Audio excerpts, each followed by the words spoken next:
Hello, hello, hello. Can everyone hear me? We will get started here in just a second. Looks like we're almost at capacity.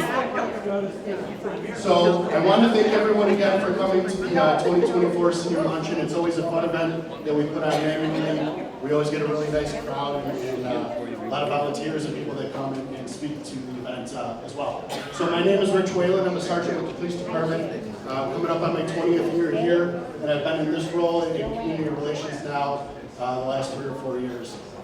So I want to thank you again for coming. Just a quick agenda. I'm not going to make everyone wait to eat because that's why everyone's here, right? I'm not going to sell you any timeshares or anything like that. But what we're going to do is a quick video recorded message from the mayor. After that, we'll start releasing tables. We'll split the room in half. Sorry, this table doesn't get to eat. We'll split the room in half and we'll do 2 tables at a time. So 2 from this side at a time, 2 from this side at a time. Steve Coyce, Miranda, Chuck are going to help out with that, so they're going to make friends and enemies, depending on who they pick first and who they pick last. Once everyone's seated with their food, we have a couple guest speakers. One is Patty from the living room that's going to talk about her organization. And then we also have 2 speakers as well from Trinity Services that's going to talk about a little bit about what they offer as well. I'll wrap things up with some common crimes that we have against seniors on a PowerPoint, and then I'd be happy to answer everyone's questions if they have any. So with that, I'm going to kick it to Vince for the message. Thank you. Good afternoon. I want to welcome you all to the Senior Luncheon. I'm Mayor Peacock, and I'm very sorry that I can't be here with you today. I think you will understand. I'm visiting my 17-month-old granddaughter, who I haven't seen since she turned 1.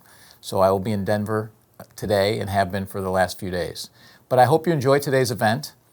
Please pay special attention to what our police talk about. They will talk to you about scammers and people that prey on our senior citizens and senior community.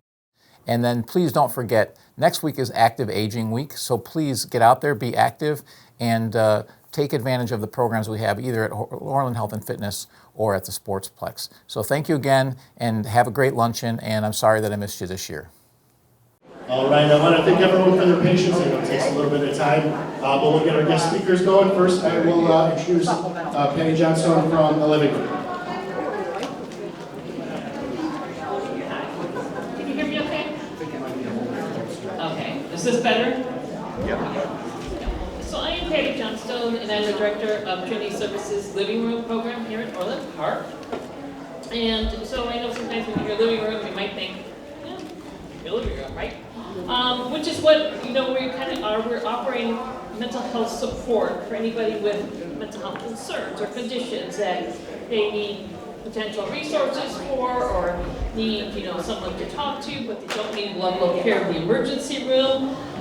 We also have family members that access us as well, because sometimes, we might be concerned about our loved ones, and we, again, need to be able to see how we can find help for our loved ones.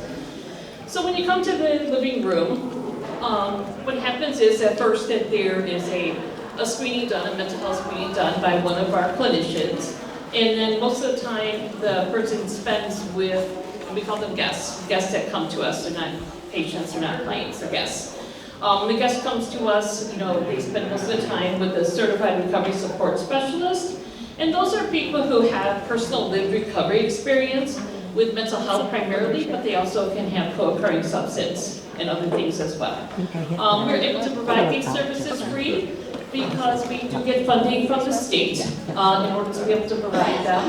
And we also have started a whole lot of groups that we offer. A lot of different support groups. We have a family support group, we have a support group for the individual with any mental health concerns, we do a coping skills group, we do a life skills lab. There's just many things that we have to offer. I am going to be able to leave information up here in the front if anyone's interested. And if you even want to call on behalf of yourself or someone else to be able to see, like, okay, I really am kind of concerned for my loved one, or I'm concerned for, someone I know in my community, and I would like to be able to have someone to speak with about that, for mental health, please call. We're happy to answer any questions and provide additional resources that anyone needs. So if there's any way we can be of help, that's great. But I'm also going to turn it over to part of the Trinity team as well, and they are going to talk to you about the 590 mobile crisis. Thank you. Question, do you offer a special program for veterans? We don't have a special program for veterans, but we do have seen veterans that come in to utilize our services with mental health concerns. And we would like to actually get more involved with being able to work with veterans. And the reason I say that, unfortunately, between 2002 and 2018, 87,000 veterans. Yeah, there's a lot of people that die by suicide, and anything that we can do on the prevention side, we'd be happy to. So if you have ways or means that you think that would be beneficial to us to connect with in the community, please reach out to me. Again, I'm Patty, and I'm the director of the living room in Trinity. Thank you. Okay, can you give out the location real quick? Oh, yeah, I guess that would be helpful, right? Yeah, it's great for me to talk about a program and I didn't even tell you It's a where we're secret located. location. Yes, yeah, secret, yeah. We're at 16514, 106 Court. So basically, we're in Orland Park here. Basically, we're the closest intersections we are at 108 and 159 is the closest to us. Our phone number is on here, 708-981-3370. You're not going to remember that because right now, food is more important than trying to write down this phone number. So we will have that information again up here. Thank you. Thank you, Patty. Yeah, we as a police department use the living room as a resource as well. Obviously, it's in town, so it's convenient for us as an agency.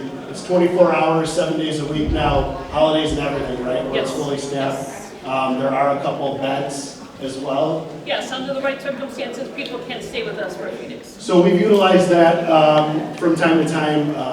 If, for example, there's any kind of a disturbance inside the house, might be mental health related, even for an hour or two to let somebody cool off and talk to somebody, we've referred them to the living room, we've brought them to the living room, and it's been a nice resource for us to have in general. So any questions afterwards, feel free to ask Patty. And as far as the veterans, we do a partnership with Trinity, which is going to be a little bit different than what the 590 group is going to talk about in a minute. But we do counseling resources, we partner with Trinity, and what we do is we basically get that referral information, we get it to Trinity, and Trinity starts to channel it more towards specific people. So if it's a veteran-related issue, it might start with us, on scene, on a call. We will get that person's information, refer them to Trinity. Trinity might be able to help them by themselves, or if they can't, they're going to funnel it to a resource channel towards veterans as well. So just to answer your question about that. Yeah. And then I will introduce Grace and Lily here from the 590 group.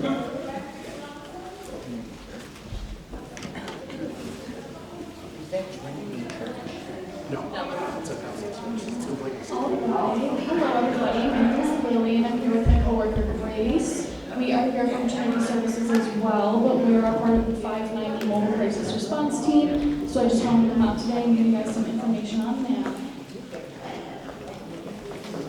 So what is 590 Mobile Crisis Response Team? 590 is actually a statewide program, but we're specifically through Trinity Services. So we provide community-based interventions to those who are open to the support.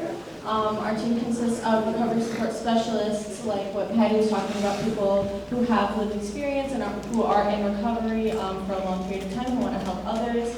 And then mental health professionals who have a bachelor's degree in a helping field or have 5 or more years of experience in the helping field. So right there on the screen, I included our phone number. So the way to reach us is we have a crisis line. We're also going to leave up here a piece of paper that has our phone number on there as well. So basically, to start the process, someone would call this crisis line when they're in crisis, and that's how you get connected with our 590 Home Crisis Response Team. So there are a lot of different ways that we can help. A lot of what we do is connecting people with long-term treatment and other resources that they might need. We de-escalate mental health crises, and this is really all depending on the individual. So we provide support in many different ways depending on what somebody might need in that moment. Our main goal is always to keep individuals safe and supported within our community. So I wrote on there, who do we support?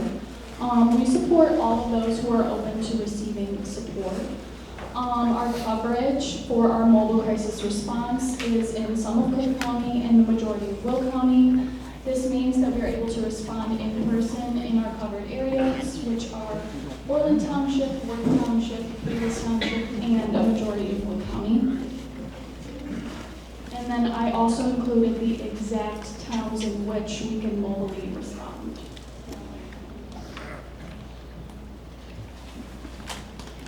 So there are like a million different reasons why someone can call our number, but off the top of our head, we wrote down a few that are some good examples about why people have called us in the past. And of course, this is not a comprehensive list, and it's not limited to this, but some reasons why people might call us might be that they're struggling with grief or depression, interpersonal struggles with their family, substance use struggles, or even caregiver support. So if you are a caregiver of somebody who is struggling, a loved one who is struggling, that is a really difficult thing to do, and sometimes you need support as well. So we have definitely supported people who are caregivers as well.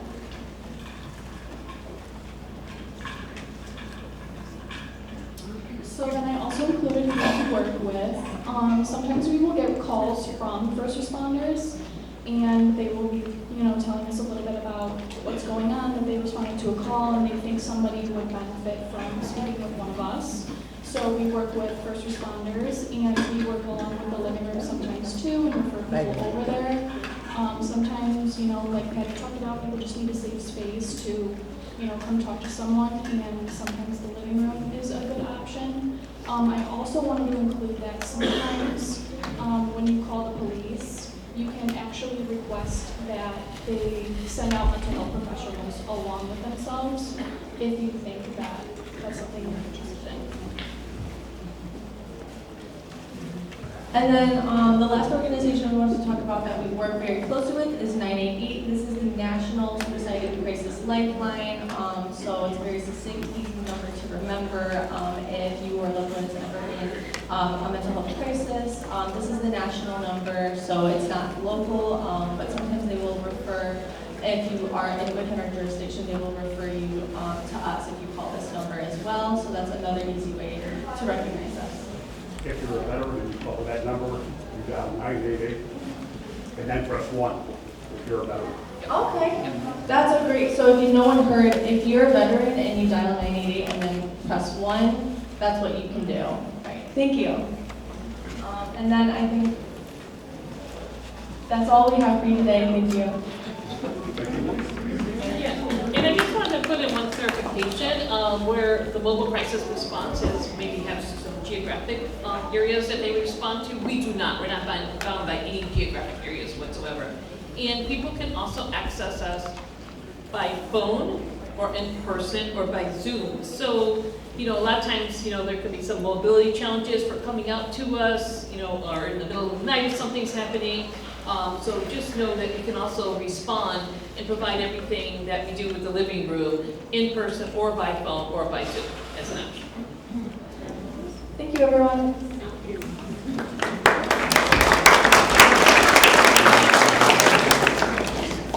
So just to give you a little bit more background, I'm also the crisis intervention coordinator for the police department. Unfortunately, more times than not, somebody going through something, a mental illness, mental health crisis, a lot of times the first phone call is made to the police, right? Because police intervention, or at least de-escalation, whatever that is required, usually comes through us as well.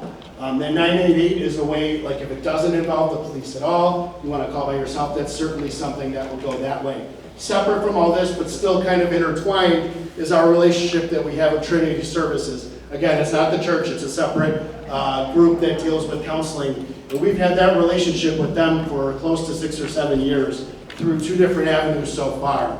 And what we do as a police department is we have about 20 to 25 CIT officers, crisis intervention officers, and whenever it's a case call and we know it's based around mental health, it could even be some kind of a domestic disturbance, but mental health is an underlying cause in it. We have officers that are CIT trained that go out to handle those calls. And really, our officers are the best. Obviously I'm biased, but even our non-CIT officers are as good as other officers from other jurisdictions that are CIT trained. It's all about having patience, empathy, and understanding of the people that you're dealing with. So just to give you a little bit of a background, we have a relationship with them as well, and we actually have Trinity clinicians that can come to the scene with us once we've stabilized that scene and they're not in any kind of danger or anything like that. So that person that's going through the crisis can actually talk to a counselor right then and there. And they leave from the Orland Park location so they could be at a house with us within 15 to 20 minutes at the most. And what's nice about that is if that person wants a direct referral, then you're cutting out the middleman, which is us, and you can get that referral to continue help straight from Trinity. And when we do go to a scene and they don't want a Trinity clinician there or anything like that, we still do referrals. So if you know anyone that's had issues, whether it's domestic disturbances, mental health related issues, and our CIT officer is on scene, we can actually fill out a piece of paper, not have them come to your house at the time, fill out that piece of paper, we'll send it off to Trinity, and the next day or the day after that, Trinity will get back. And that's where the real value is for me, is having a clinician be able to follow up right then and there, or the next day, or possibly the day after that, whereas a police officer doesn't have the capability of following up with somebody day after day because he or she needs to handle the next calls from the next day. So that's really where it comes in convenient. It's a nice resource, and like I said, we've had that relationship for the past 6 or 7 years, and it's been great. So any questions related to the mental health speakers that we had, or our crisis intervention response, or anything like that from the police department perspective? Okay, so with that, I have Vince helping me out. We're going to go through some common senior scams where people might take advantage or try to take advantage and hopefully not come out that way. So if you want to Vince. So a ruse scam, just kind of by show of hands, who's been here before to this luncheon in other years? All right, better, who's never been here? A lot of people. Okay, that's actually good to hear. Because it kind of talked about the same thing, but the reason why we bring it up every year is because it keeps happening, and we want to try and avoid it as much as we possibly can. So the first one is this ruse scam. I'll call them a suspect because that's what they are, that's why they're there at your door. We'll greet you outside as you're sitting in your chair or doing lawn work or whatever it happens to be, knock on your door, and they almost always target senior citizens. What their goal is, they're going to draw you, if you're outside already, to a part of your house or a part of your sidewalk that you're not currently at, and try to show you a defect or something that needs to be fixed, okay? That's always what it ends up being. If you're inside and they knock on your door, they're gonna ask you to come outside to whatever needs to be fixed, your roof, your gutter, again, the sidewalk, your driveway, whatever it happens to be. While that's happening, a second or third suspect is coming into your house and you've never even seen them. That's what they specialize in doing. They're in and out of your house in a matter of minutes, and these people, these criminals, because that's what they are, know exactly where you keep your cash. They know exactly where you keep your jewelry, and that burglary is over in a matter of minutes. And there's been one time that I've mentioned in prior years, again, it was a similar instance. I went to as a detective, I went to a townhouse off Harlem, and I talked to a woman, and she said, yeah, somebody came and said they were from the water department, but I'm sure, I'm 100% positive no one was in my house. I said, let's go in and check just to be sure. We go inside, and thousands of dollars of cash were taken in jewelry. And like I said, you never see them, you never realize it happened, but it's over in minutes, and you don't want to be one of those victims. So they'll pose as people from the village, whether they're from the water department, they're from the building department, they may say they're from NICOR, they may say they're from Comcast, AT&T, whatever that ruse is. Oftentimes they might have a reflective vest.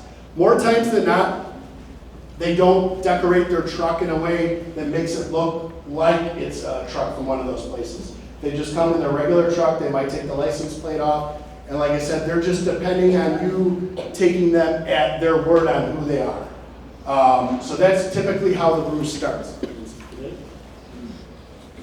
So how can you prevent that? Obviously the first thing is never let anyone inside your home that you weren't expecting. If you have someone coming to your house to fix your router, fix your Comcast cable, whatever it happens to be, okay, that's okay, you're expecting them. But never let anyone inside your house that you weren't expecting. Even if it comes to be, they say they're from the water department or the building department. Ask to see their identification card. More times than not, these people are they're not decorating it up. Like I said, they don't decorate their truck, they don't make fake ID cards or anything like that. A lot of times they might come with a COVID mask, a reflective vest, but that's about it when it comes to their disguise. Ask to see an identification, try to see what kind of a card that they arrived in. If they're a village person, like building department or water department, that vehicle is going to be marked. So if it's an unmarked truck or something like that, your antenna should be up even more. If it's Xfinity or things like that, their truck should be marked up. I have seen like temporary markings on Xfinity trucks too in neighborhoods. But again, you could use that double check to see that ID. Or if all else fails and it seems suspicious and you're not ready to buy into whoever that person is, again, you're not letting them inside, you can always call the police. We'll come out and try to help as much as possible, try and figure out who that person is. More times than not, if you provide the smallest amount of resistance to these people, they're going to get back in their truck and they're going to leave and they're going to find their next victim. We have not had any instances where they weren't let into the door and they bull rushed their way inside or anything like that. That's not the kind of crime that's taking place here. It's a crime of opportunity. It's a crime of taking advantage of people that believe who these people are saying they are. So it's not typically one of those instances. It's always best to, one, not let anyone in, check for IDs, check trucks, and it's okay to always call the police department. If you don't even want to involve the police department and it's someone claiming they're from the village, call the water department. Say, hey, I have somebody here at this address. Are they supposed to be here? Comcast will verify that for you. The village will verify that for you. There's just no reason to have to let those people in. There's certain ways to vet them out before you can become a victim. So yeah, I'll get to you in just a minute here. Talking about solicitors too, because they could pose as solicitors. We don't approve many solicitors in the village, but everyone that gets allowed to walk around and solicit comes through with a background check, registered with the police department, registered with the village. They should all have a badge like this. We have a zero tolerance when it comes to solicitors. If you remember the storm we had in April or May, whatever that is, with the large amount of hail, everybody knew about that, right? So all the roofing experts were there in record time wanting to come out. We have zero tolerance. Please call the police department if you have a solicitor that's not registered with the village with one of these and they get a local ordinance ticket right off the bat. That's not something we're going to tolerate here because we know how it can start going down. Then everyone will be flooded and be knocking on your door 24/7. So, you have a question? You mentioned that there's people who have an accomplice who sneaks in on the scene, goes directly to where you keep your valuables. Well, how do they know where you keep your valuables if they've never been in your house before? So the question is, how do the bad guys know where the valuables? I hate to say it, but everyone falls into the same, they just know. They know where older people tend to keep things, and they're in and out in minutes. There might be times that they might get in your house and not find it, but they typically know because this is what their occupation is. I hate to say it, but this is what they are. They travel state to state, and Vincent can hit the next one. I thought I had something on there as well where they might be in another state by the end of the night, which makes it, once it's happened, and it can't be avoided because the crime occurred already, you call the police department, we start investigating. It's a very hard case on our part to follow up with because these people are very transient and they move state to state, they'll move across the country, they use rental cars and things like that. Another question? Yes, are there certain hours door-to-door solicitors are allowed to solicit, or can they solicit from 6 o'clock in the morning till 8 o'clock? There are certain hours, I'm not sure what they are, but they're reasonable hours, yeah. So, like I said, we don't have a lot of them roaming around the village anyway that are approved, but they should all have that badge that you saw there. Okay, yeah. Very briefly, with the past windstorms, we always have roofing inspector solicitors. Should we be looking for that badge? I mean... 100%, yeah, that counts under the soliciting. Like I said, when the storms rolled in, everybody knew about it. Everyone knew that roofs and cars and everything got damaged in that storm. If they don't have one of those badges, you absolutely should call us. If we can find them out in the neighborhood, which we usually do, they're going to get a ticket from us. And then they'll just go to another town and do it where the police department wants it, for sure. Or, you know, if you don't see the badge, you say, hey, look, you have a badge. Because some did get approved. Some roofing companies went through the process, but it's very low because we want to know who the people are that are going door to door. So we have a person at the police department that actually does a background check on all these people to make sure that they're not criminals all over the neighborhood. They're people that fit the ordinance. Yeah, for sure. Thank you. I think when we leave today, there's cups that we're going to give away for the senior luncheon. In there is another no soliciting sticker, so that you can pop that on your window right in front of your door. Another thing we're seeing a lot of are phone scams and email scams. So I'll talk about phone scams first. Have you all heard of the grandparent scam first? So hopefully none of none of you fell victim or got one of those calls, but a lot of times they'll know your name just through an internet fast people search or whatever it happens to be, and they'll say your grandson or your granddaughter, whatever it happened to be, was arrested or has a warrant, and they need you to pay their bond so they can be released. And please don't tell your son or daughter, because we don't want your son or daughter mad at your grandchild. This is how the scam always works. And usually the person will pick up the phone and they'll be like, my grandson Billy? Yes, your grandson Billy is in custody for a DUI, and it just goes down that road. These are professional scammers, and they feed what you say on the phone, and they start developing more information that they had afterwards than they started with. So please, please, please, if something like that happens, sometimes they'll post as that person's attorney. Never give any personal information, never give any credit card information, never give any kind of money over the phone. The first thing, I would just hang up. I would absolutely hang up. They're going to stop calling you. Maybe they call one more time, but that's going to be the end of it. Sometimes they might instruct you to go to the bank, take out large thousands of dollars and mail it. We've had that happen, where victims have gone to the bank, taken out $5,000, $10,000, and actually physically mailed that cash in a shoebox to a place across the country. Again, by the time we realize it happened, that money's gone. They might also ask you to purchase gift cards.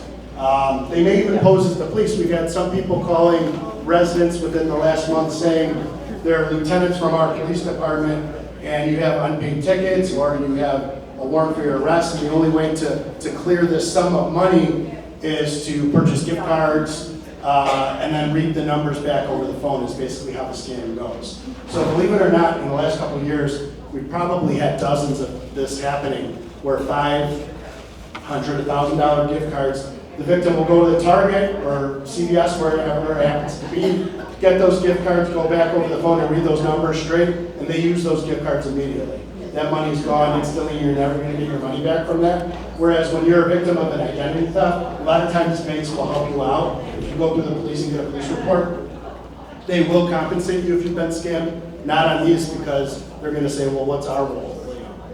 It's just a gift card you purchased and then it's gone forever. So that's a very common thing. Hang up on these right away, never give out any personal information over the phone. There's no law enforcement agency here, statewide, or across the country, because they pose as the Secret Service, they pose as the FBI as well, that's going to ask you for payment over the phone, and certainly never ask you for payment via gift cards. It's just never going to happen. If you have a phone call related to that, it's always a scam.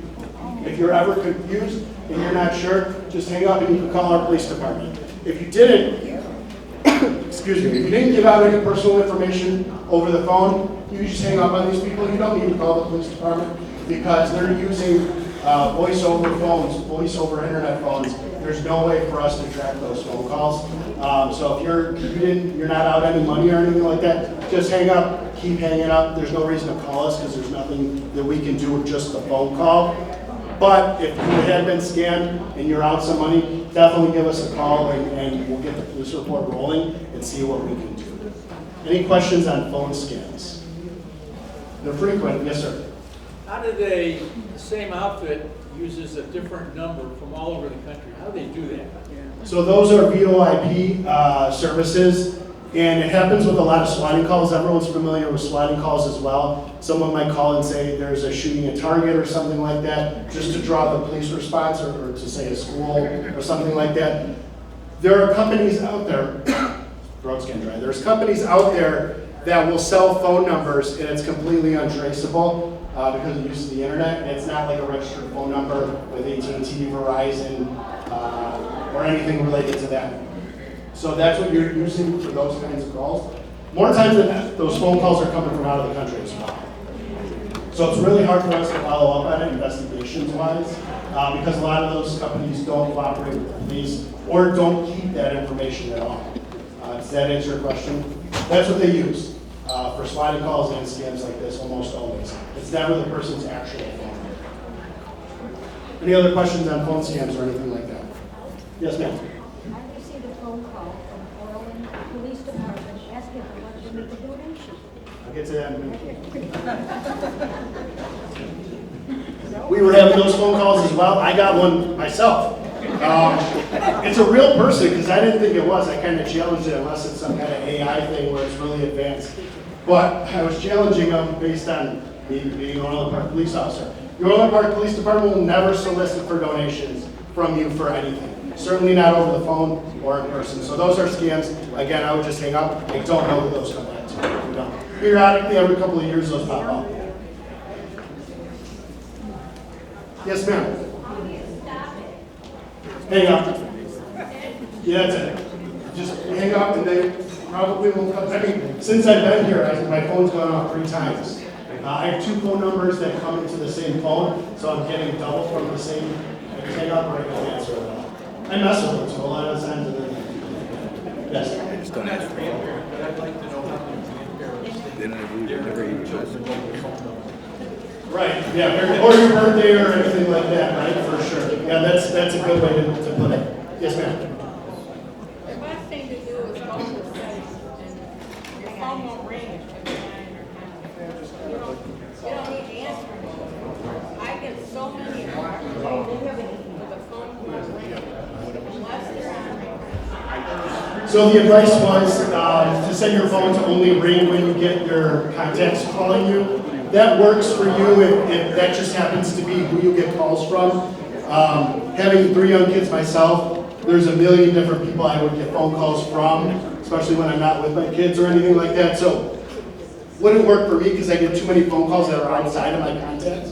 But if most of your phone calls come from people that you know, and that's about it, that's a great way to curb those. Or you see the phones are pretty good now about saying spam risk. They don't always do, and they even come up with an area code like a 708 that looks local to you. And I always answer it just because I don't know who could be calling me when I'm not with my kids, you know what I mean? It could be the school or something related to that. I always answer, but then I just hang up right away.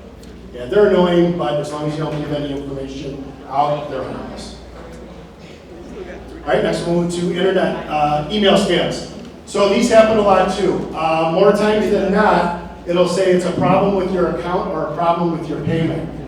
Vincent, you can move to the next slide. I'll show you, there's a picture. So there's one on the left from Comcast. That's one I get on a pretty regular basis where it says, please respond, your payment's been declined. And more people than not, if you have internet in Orland Park, there's probably a 99% chance you're getting it from Comcast, right? So you think in your head, you're like, I have automatic payment with Comcast. Why is it declined? So what you can actually do is if you hover over where it's from, so it'll say to your email address, and the 2 will say Comcast or Xfinity, whatever it happens to be.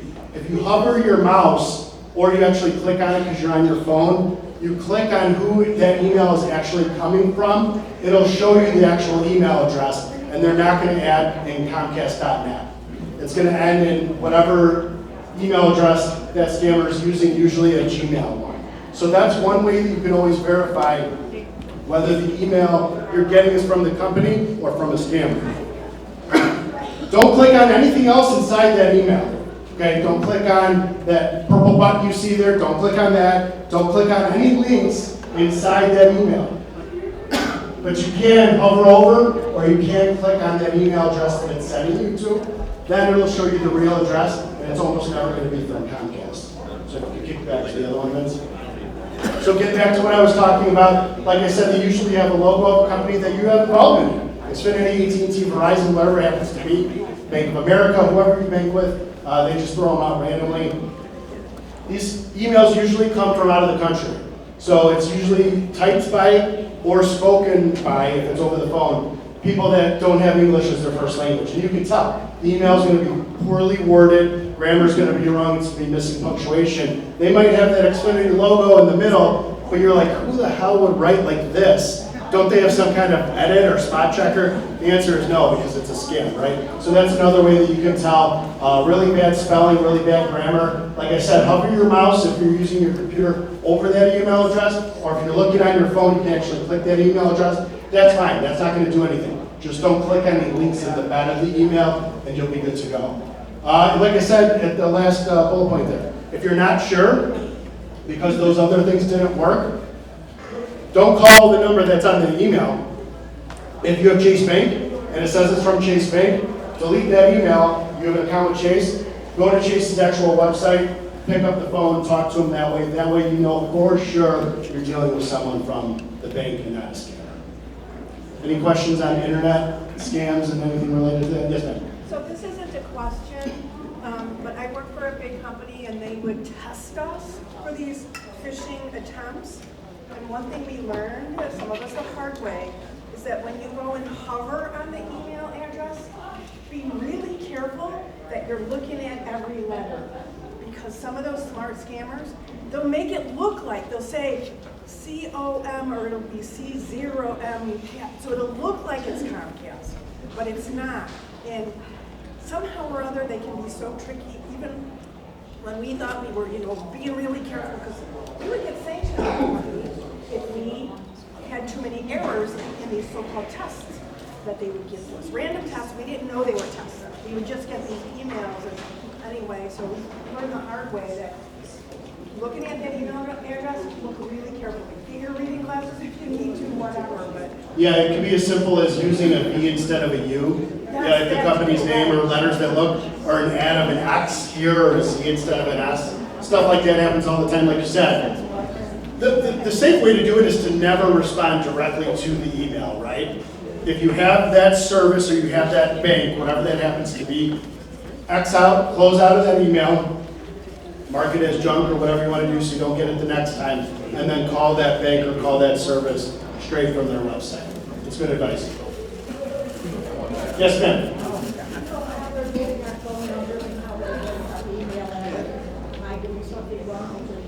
No, the question was, if they have your information, are you generally doing something wrong? And the answer is no. You might be notified periodically. I feel like I've gotten, information from Home Depot, whatever it happens to be, AT&T. There's always data breaches that happen. Even the, like Equifax, there was like an Equifax or whatever Experian breach a couple of years ago too. So number one, they're getting your information from there. Number two, if I just Google your name right now, it's probably going to come up with a phone number you have or a phone number you used to have and your address. It's just the and you've done nothing. You didn't register for anything. So yeah, you don't want to share it with anyone, but you're not doing anything wrong if you're on these lists because there's been so many data breaches already. They have your information. If you Google your name, it's going to come up with probably all the houses you've lived at, associated relatives, phone numbers and things like that. And that's not even for the paid service. All these companies want you to subscribe to get more information about the person. So this is all the information that you get from a Google search. That's not even part of the paid thing. So if you're ever bored or you want to see what's out there, with your information, just throw your name into the Google search bar and see what comes up. It'll see every past resident, some relatives you've had. I'm a junior, so it's like Rich Whalen Sr. was my dad who's passed, but I still see addresses associated with him, people that he's known and things like that. So yeah, the internet is just one giant data collection pool, and that's kind of where it's coming from. Yes, ma'am? So is there any way to get your name off of there? I don't have information on that, but I will Google that. I think there is a way to do that. I can't speak on it, but I would definitely look into it. Maybe when we're done, we'll throw that in Google. I know there is a way to do it. I think it's nice. It's cheap? You got to pay for it? I thought so. Great. Okay. Yeah, we'll talk about that afterwards. Yes, sir. Are people or organizations ever arrested, convicted, and sent to prison for these kinds of scams? Ever? Probably. Frequently? No. Like I said, a lot of these are coming from other countries, and local jurisdictions obviously don't have jurisdiction over that. The FBI or national places like that also going to not investigate those as well. We've had some in-person pickups where rather than just giving gift cards over the, whether it's given over the phone or money wired or money sent somewhere, we've had people come for local pickups. So yeah, your grandson or granddaughter's arrested, we need 10,000. Victim goes to the bank, gets the 10,000. And we like those because we're able to do those types of ones in person. We've had some instances where we've made arrests. Other jurisdictions around the state have made arrests on those, but those are only on the in-person pickup ones. And I would say those are more rare than frequent.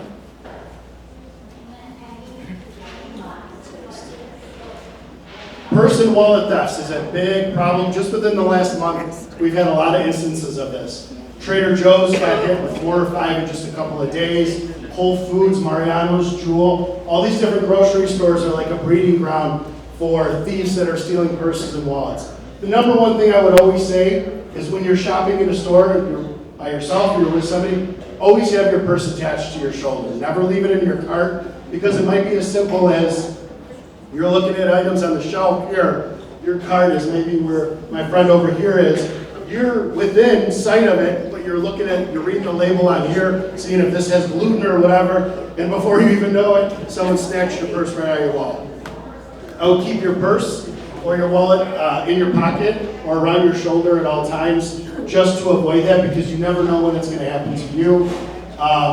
These happen very quickly, unattended in shopping carts, like I said, only for a matter of seconds. Someone might also distract you. We've had this happen before. Years ago, I had a case where two individuals were working as a team. They approached I think she was 89 or 90-year-old woman, and asked for her help with getting like something off the shelf, which seems crazy, right? Because here's an able-bodied male in his 40s that's asking someone 89 or 90 to help them out. But she was a kind person, so she started to do it. And as that was happening, second person that was working with him grabbed the purse. And those people are using credit cards within minutes. They're going to Apple Store in the mall, they're going to Target, they're buying gift cards, they're buying untraceable things that they can get just in a matter of minutes before you even realize your stuff is stolen and before you're able to even report it stolen.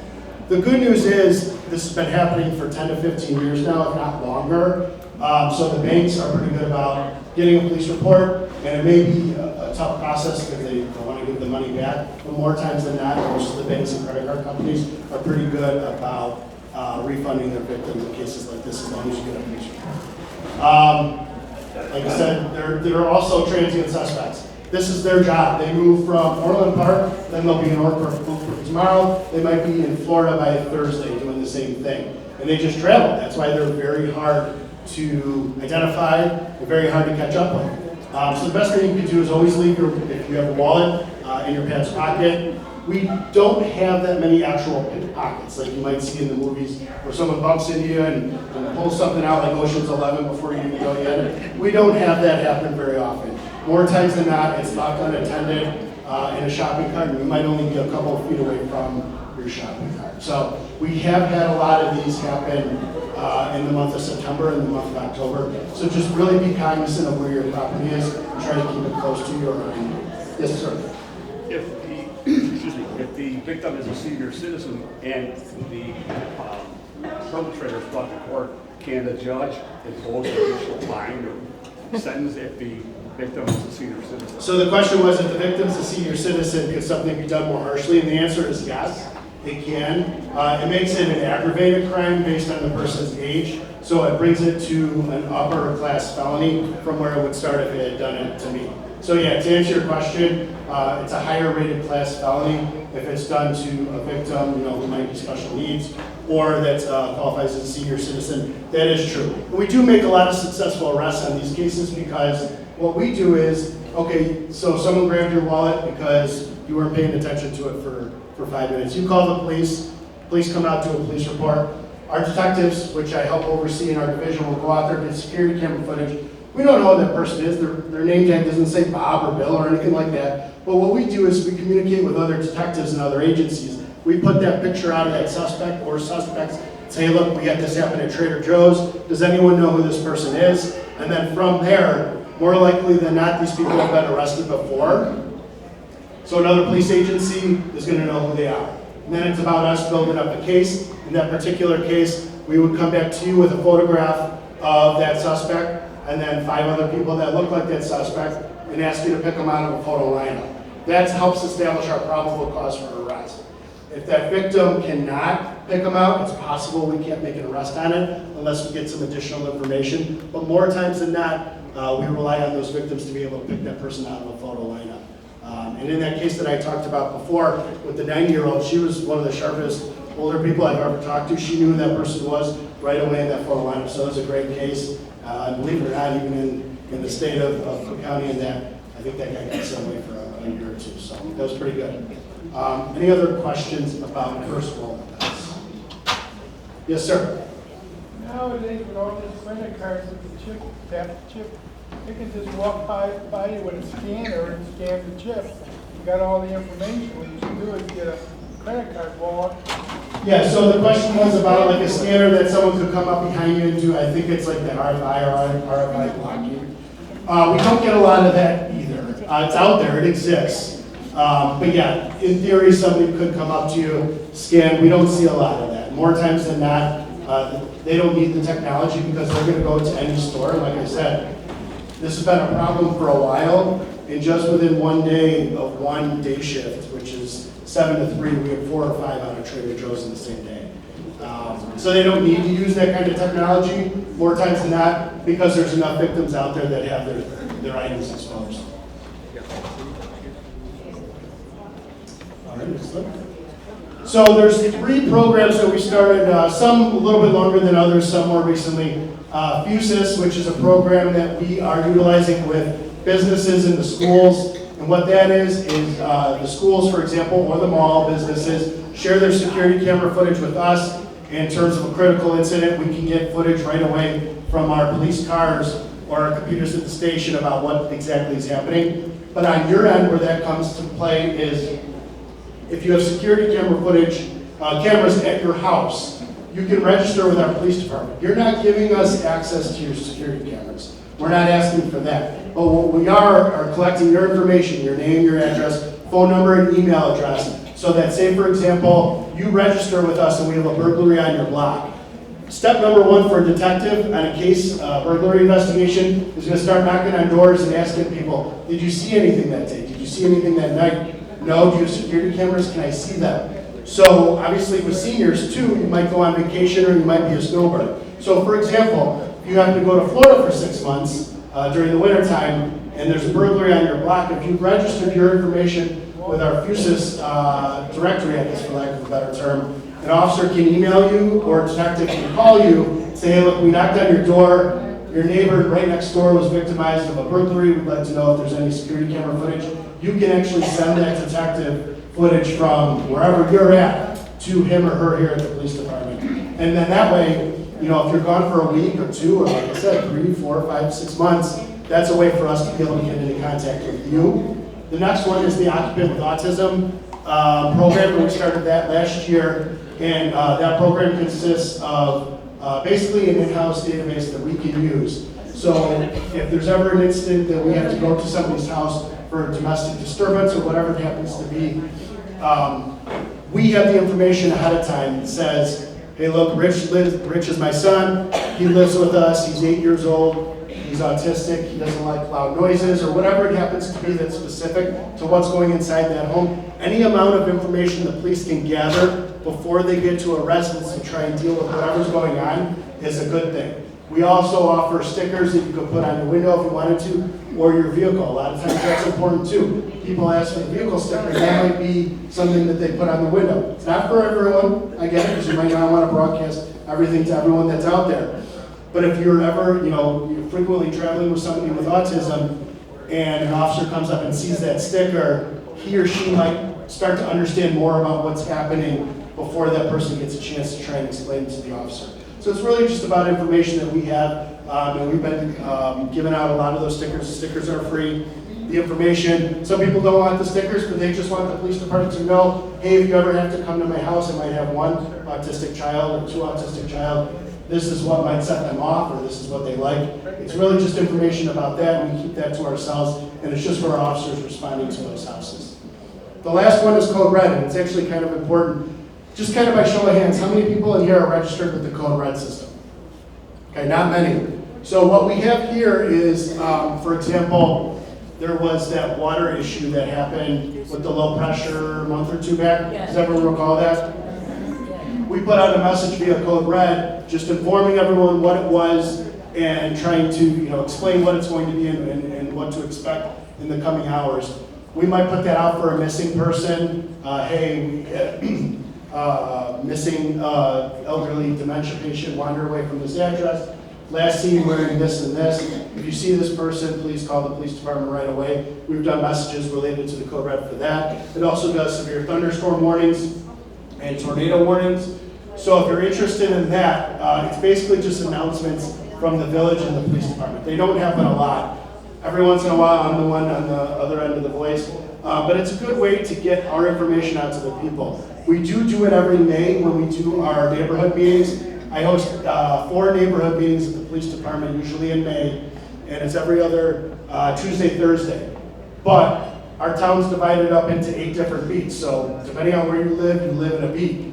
And I can send out that message to everyone to, hey, your neighborhood meeting for beats 1 and 7 is on Tuesday at 6:30. Please come to the police department if you're interested. We don't overuse it because I know people don't want to be bothered.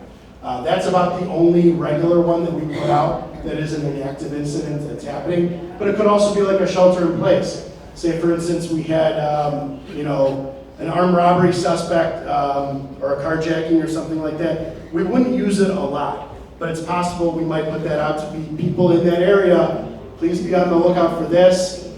Shelter in place for now. Luckily, we haven't had to do that, but it's something that we might do in the future if something like that were to arise. So basically, those are QR codes, and if you haven't done that before you leave, my friend Angela over there has the cards. You can actually go up to the card with your phone, scan it with your photo thing, and it'll bring up the web page for all 3 of those. We also have some cards to give away too. So that's just some information that we would like to get out to you if you're interested. Okay, so gone about an hour and 20 minutes. Anyone have any questions or something that they wanted to address before I left? Before you all leave? Yes, sir. What should someone do if he or she loses their cell phone or misplaces it? Should we report it immediately or? Yeah, I would report it. Why not? Yeah, if you lost it, if you think more likely than not it's stolen, you'll probably want to do a police report for something like that. Yeah, for sure. That's what I would do. Just because I can't say it's going to end with a successful conclusion of us finding your phone, but it at least increases the odds, even a couple percentage points. Yes, ma'am. Businesses associated with Orland that would help seniors with cameras. Help seniors with what? Security with their home. So the question was, are there any businesses in Orland that help seniors with security camera footage? Not that I know of, or none that I could specifically refer to. The good news about security camera footage, or cameras now in your house, are not that complicated, need to be hardwired in your house like they used to be 10, 15 years ago. Now everything works on your internet, so if you have a trusted person in your life, like a son, daughter, granddaughter, grandson, niece, nephew, whoever it is, they'll probably be able to help you out the best with that in terms of, and Ring is great, right? Ring works for doorbells, they have cameras and things like that. Any of these reviews that you see out there for security cameras and they work on your own internet, Wi-Fi are all pretty good. And I would have somebody in your life that would be able to be trusted to help you out with that rather than farm it out to somebody you don't know. All right. Oh, last one. Yes. Hi, I recently retired. Congratulations. Congratulations. But, so I've had more time to look around and observe and see things happening and hear things that are going on. And I was been hearing about incidences that are occurring that maybe are being reported, that maybe are not, and maybe there's been a change in how things are reported, say to the FBI or to the village as a village rule violation. How can I find out about that? I want to know what's going on around me. So the question is like, so you're looking at, when you look at like crime numbers, you mean? Right. And so, for example, other neighbors have said, well, this happened. I was like, well, did you call the police? Well, no. And so I would like to find, where can I find out what's going on and what is considered something severe that you report to FBI or something that's more like a village level violation of some sort. So to just kind of start out with you, the question was like, where can you get more information about what's going on and who to report it to whenever it starts? So we do our neighborhood meetings in May, and what I do during those neighborhood meetings is I go over all the crime stats from the prior year. So you can see how many burglaries we had, see how many stolen cars we had. At the end of every year, we put out an annual report, which is available on the internet. You can search 2024 Orland Park Police annual report, and it's got all those crime stats in there, so you don't have to come to my meeting, even though I want you to come to my meeting. But you can access that stuff on your computer as well. Nothing in real time, like you wouldn't get it the next month or whatever. That only comes out once a year. Something that we always say at our community relations events is if you see something, say something now. So to answer your question, what should you report to the police? The answer is anything that you deem suspicious. Right now, there's at least 8 police officers that are driving through the town, and sometimes depending on what day of the week it is or what shift, there might be as many as 12 or 13. That's their job. If you see or hear something suspicious, call the police. We always want you to call because we'd rather you call us figure out it's nothing to be concerned about than not call and have it be like a burglary or someone casing a future burglary or something like that. So you really should never have to go straight to the FBI. It's always going to start with us. Oh, sure. I would always call the police department first. We'll kind of figure out what it is. If it's something that needs to be moved to a federal level, which is super rare, we would do that on our part. But to answer your question, if you see a suspicious person on your block, you see a suspicious vehicle on your block, it never hurts to call. It could be anonymous. You could say, look, I don't want to get involved, but there's this blue car that's been sitting in front of my house. I can't tell if anyone's in it. I know for a fact someone's in it, whatever it happens to be. Police officer's going to come out to the car and try and talk to that person and figure out what they're up to. They're not going to say, that woman in the gray is the one that called in and I didn't come and talk to you. We don't do that, okay? So you can call about everything. We would want you to call. That's why our slogan is, if you see something, say something. We put it on all of our stuff. And for as long as I can remember, this is almost my 20th year, the people have been always really good about calling us. And we'll come out, we'll figure out what it is. If it's nothing, that person gets to continue on. They're not doing anything wrong. They're in their car listening to music, talking on their phone. But we're going to vet that out for you so that you don't have to do it and you're not wondering anymore. That makes sense? Sure, and so if it's something that's not really police related, but it's this village, someone's breaking some village rule, would I call the village or look at village or? So if it's village code or something like that, what Vince is going to do is pull up. We have code enforcement officers. His name's awesome, or he's awesome. His name's Jason. His name's awesome too. No, he works in our police department, and we talk with him on a regular basis. So if you go to this OP 311, it's not emergency. It's not police matters. This is like code enforcement type stuff where you can. There's a portal. If Vince clicks on that OP 311 portal, now you can start like whether it's like garbage collecting outside. Or, there's a whole host of things that are against village ordinance that might not be police related, which might be like grass being too long or unintended property, something like that. You go through this avenue of OP 311 and you'll be able to get into it. Or you could always call the police department and just ask for code enforcement. They'll get you to Jason or his crew and they'll be able to help you with whatever you have there. Okay, and so is that police or is that village code enforcement? They're in the police department walls. But I mean, they're employees of the village just like us. So they deal with those kinds of ordinance, like if a parking plaza in town, like the Best Buy Plaza, doesn't have their lights working like they must at night to keep people safe. People have called or done the 311 portal on that. Our code enforcement people, who are not police officers like me, their code enforcement will go out to those businesses and make sure that they fix those problems. Does that make sense? It does, yeah. And I would just like to look back at a little bit of history and see how things are. Sure, all those annual reports are on the internet. It's probably the best I can do. But come to our neighborhood meetings in May too. Yeah, I was going to go to the last one and something came up for me. And Likely excuse. Something always comes up. Well, I could go to a different neighborhood. You can come to any neighborhood meeting. Okay.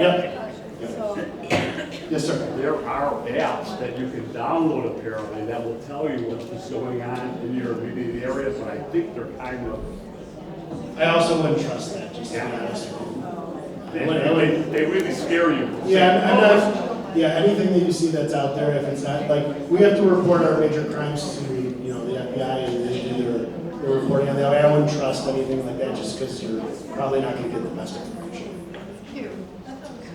All right. Well, thank you very much for attending. I hope everyone enjoyed lunch. I hope this was informative. On your way out, you can see those QR codes. Please grab a cup, which has some items in there. And thank you again for coming. We'll see you next year.